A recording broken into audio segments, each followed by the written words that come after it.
Hello there everybody, and welcome to today's video. As promised, I'm doing Hamlet, Act 1, Scene 1. I'll be doing two other videos like during the week.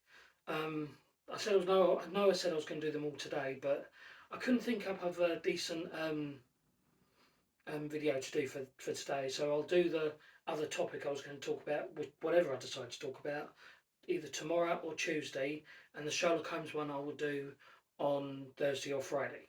But for now, Hamlet, Act 1, Scene 1. Elsinsmore, the guard platform of the castle. Francesco is at his pace. Enter Bernardo. Bernardo, who's there? Nay, answer me. Stand and unfold yourself. That's Francesco. Long live the king. Bernardo, he. Francesco, you come most carefully upon your hour. 'Tis now struck 12. Get thee to bed, Francesco. Francesco. For this relief much thanks. 'Tis bitter cold, and I am sick at heart. Have you had a quiet guard? Not a mouse stirring. Well, good night. And if you do meet Horatio and Marcellus, the rivals on my watch, bid them make haste. Enter Horatio and Marcellus. I think I hear them. Stand ho, who is there? French this ground, and lineman to the king, and lineman to the dame. Give you good night. Oh, farewell, honest soldier, who hath relieved you. Bernardo, have my place. Give you good night. Hola, Bernardo. Say, what is Horatio there? A piece of him. Welcome, Horatio. Welcome, good Marcellus. What is this? What? Has this thing appeared again tonight? I have seen nothing. Horatio says 'tis but our fantasy, and will not let belief take hold of him. Touching this dreaded sight, twice sin of us, therefore I have entreated him along with us to watch the minutes of the night, that if again this separation come, he may approve our eyes and speak to it.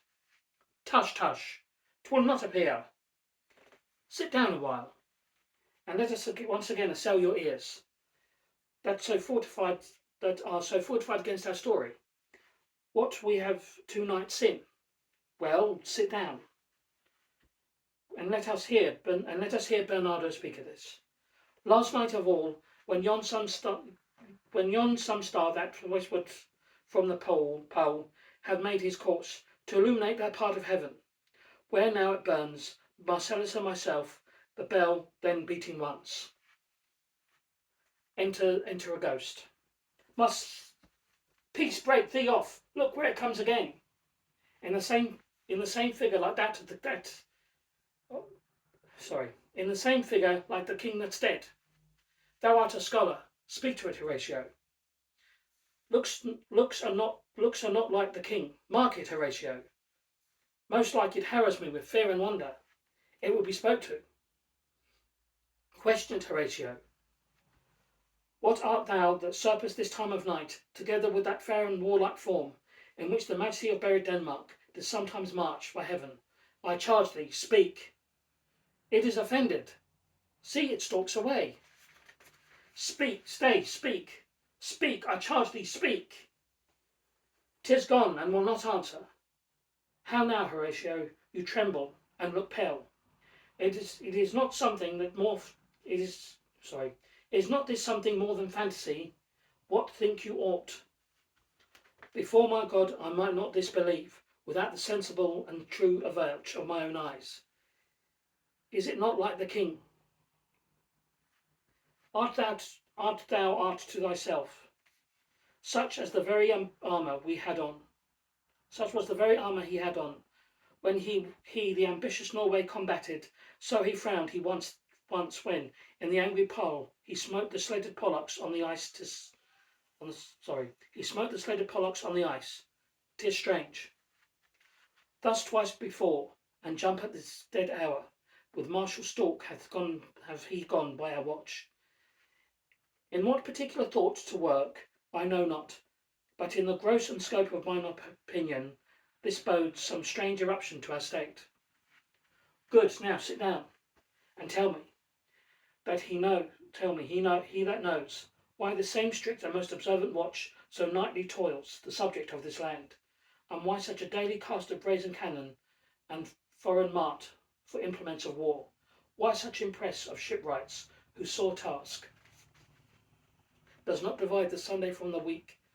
What might be fought toward this sweaty haste doth make the nightly joint labourer with the day? Who isn't that can inform me? That can I. At least the whisper goes so. Our last king, whose image even by now appeared to us, was as you know by Fortinbras of Norway. Thereto pricked on by the most immaculate pride, dared to the combat, in which our valiant Hamlet, for so this side of our known, well destined to him, did slay the Fortinbras, who by a sealed compact, well ratified by the law and heraldry, did fortified with his life all those his lands, which he stood seized off to the conqueror, against the which a morality competent was gagged by a king which had returned to the inheritance of Fortinbras. Had he been vanquisher, as by the same command and carriage of the article designed, he fell to Hamlet.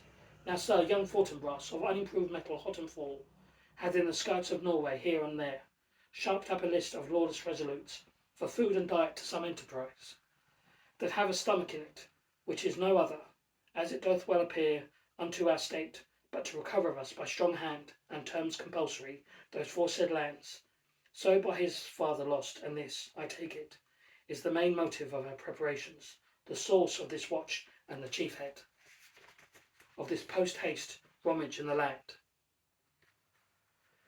I think it be no other, but and so we may well may sort it out. I think it be no other, but and so well may it sort that the pretentious figure comes armed through our watch, so like the king. That was and is the question of these wars. A mote is to trouble and to the mind's eye. A mote it is to trouble the mind's eye. In the most high and palmy state of Rome, a little the mightiest Julius fell. The grave stood tenantless, and the sheeted dead did squeak and gibber in the Roman streets, as stars with the trains of fire and dews of blood, disaster in the sun and the moist star, upon whose influence Neptune empire stands, was sick almost to doomsday with eclipse, and even like the precursor of feared events, as harbingers preceding still the fates, a prologue to the omen coming on, have heaven and earth together demonstrated unto our climates and countrymen. Re-enter the ghost. But soft, behold, lo, where it comes again. I'll cross it, though it blast me. Stay, illusion. If thou hast any sound or use of voice, speak to me. If there be any good thing there to be done, there that may to thee do ease and grace to me, speak to me. If thou art privy to thy country's fate, which happily foreknowing may avoid, O speak. Or if thou hast upholded in thy life exalted treasure in the womb of the earth, for which they say you spirits walk oft in death, the cock crows. Speak of it. Stay and speak. Stop it, Marcellus. Shall I strike it with my partisan? Do it. If not, will stand.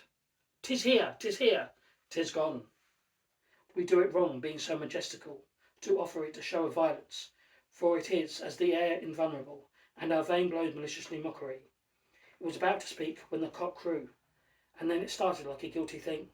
Upon a fearful summons I have heard, the cock that is the trumpet to the morn, doth have with his lofty and shrill sounding throat, awake the god of day, and all his warning, whether in sea or fire, in earth or air.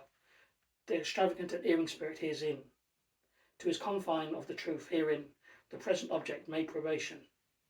It faded on the crowing of the cock. It faded on the crowing of the cock. Some say that ever against this season comes, wherein our Saviour's birth is celebrated. The bird of the dawning singeth all night long, and then they say no spirit dares stir abroad. The nights are wholesome, but no planet strike, no fairy takes, nor witch hath power to charm. So hallowed and so gracious is that time. So have I heard, and do in part believe it. But look, the morn in russet mantle clad walks over the dew of yon high eastward hill. Break we our watch up, and by my advice let us impart what we have sinned tonight unto young Hamlet, for upon my life the spirit dumb to us, and speak to him. Do you consent we shall acquaint him with it, and needful in our loves fitting our duty. Let's don't, I pray, and I this morning know where we shall find him most convenient. And that, ladies and gentlemen, was Hamlet, Act 1, Scene 1. I should have rehearsed it a little bit better, but I have been trying to learn the lines and trying to get in my head around a lot of the thou and the these and a lot of the way Shakespeare spoke or wrote. I mean, this was a long time ago. Well, I hope you've enjoyed it. I shall do another video during the week. As I said, Monday or Tuesday I'll do the topic I wanted to talk about, but I need to do a bit more research on it. And then the last Sherlock Holmes, chapter 3. I can't remember which part I'm at. I'll do during the rest of the week as well. But I hope you've enjoyed it. You enjoyed this as much as I've enjoyed doing it. And I shall see you during the week. Bye bye for now.